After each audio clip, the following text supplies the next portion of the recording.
एक 25 साल का नाती अपने 70 साल की बूढ़ी नानी के साथ संबंध बनाने लगता है।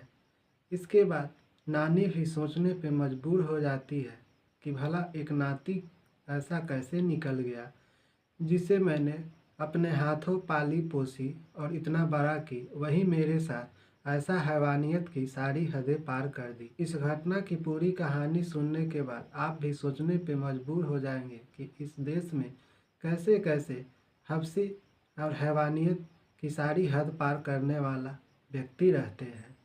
तो नमस्ते, आदाब, सत श्री अकाल। मैं आशुतोष सांडिल, आप देख रहे हैं क्राइम भूमि।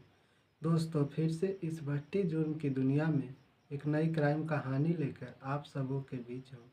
तो आज की यह सच्ची कहानी उत्तर प्रदेश से है। उत्तर प्रदेश के शाहजहांपुर जिला के खुटरा एक थाना लगता है, वहीं की यह कहानी है। वहीं पे बीते 31 अक्टूबर यानी कि दीपावली के रात को एक 75 साल की वृद्ध महिला अपने घर में अकेली थी। उसके सभी घर वाले, कोई मार्केट तो कोई अपने रिश्तेदारों के यहाँ दीपावली मनाने गया था। तभी उसका नाती उसके घर आता है और उसका नाती उसके ही पास रहता था और वह कहीं से घूमकर घर आता है और फिर अपने नानी के साथ रेप करता है और उसकी नानी बेहोश पड़ी रहती है। वह डरी सहमी सी होती है, वह सहमी सहमी सी रहती है और रात ज़्यादा हो गया था। तो बेटा के आ जाने के बाद 1 नवंबर को वह अपने बेटे के साथ खुटरा थाना पहुंचती है। वह थानेदार पूछता है उस वृद्ध महिला को देखकर कि तुम्हारे साथ क्या हुआ है। तो वह महिला बताती है कि मेरे साथ मेरा नाती रेप किया है। थानेदार भी उस महिला की बात सुनने के बाद थोड़ा हैरान होता है। फिर वह लेडीज कांस्टेबल बुलाता है और लेडीज कांस्टेबल के पास उस महिला को बैठा देता है। उस वृद्ध महिला ने अपनी आपबीती उस महिला थानेदार से सुनाती है। वृद्ध महिला बताती है कि मेरे नाती का उम्र लगभग 25 साल है और उसका नाम अखिलेश है। उसे मैं ही बचपन से पाली पोसी हूँ और इतना बड़ा की, और अभी वह मजदूरी करता है और मजदूरी करके पैसा लाता है। तो कभी कभी मैं मांग लेती हूँ तो मुझे भी देता है और वह थोड़ा शराब भी पीता है।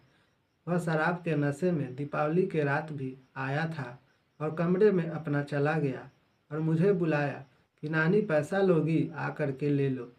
मैं भी उसके कमरे में गई पैसा लेने के लिए। मेरे नाती ने मुझे बेड पे पटक दिया और उसके बाद मेरे गला पे चाकू रख के मेरे साथ संबंध बनाने लगा। इसके कारण मेरे शरीर से ब्लड निकलने लगे। मैं काफ़ी हैरान हो गई, मैं तो काफ़ी डर भी गई थी, लेकिन मैं वहीं पे चुपचाप पड़ी रही।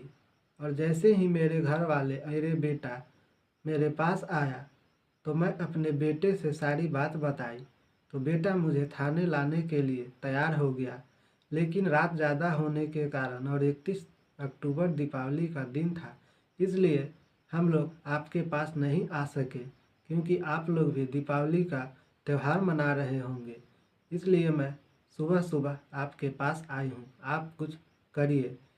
उस महिला की बात सुनने के बाद थानेदार उस महिला की मेडिकल टेस्ट करवाता है। मेडिकल टेस्ट में पता चल जाती है कि उस महिला के साथ उसका नाती रेप किया है। फिर पुलिस उस महिला के नाती तक पहुंचती है और उसे गिरफ्तार करके थाने में लाती है और उससे जब पूछती है तो उसका नाती बताता है कि मैं शराब के नशे में था और गंदी गंदी वीडियोज मैं देखता हूँ कि विदेशों में सभी लोग अपने नानी या अपने बहन के साथ संबंध बनाते हैं। यह वीडियो देखकर मेरे भी दिमाग में ख्याल आ गया और मैं शराब के नशा में ये गलत काम कर बैठा।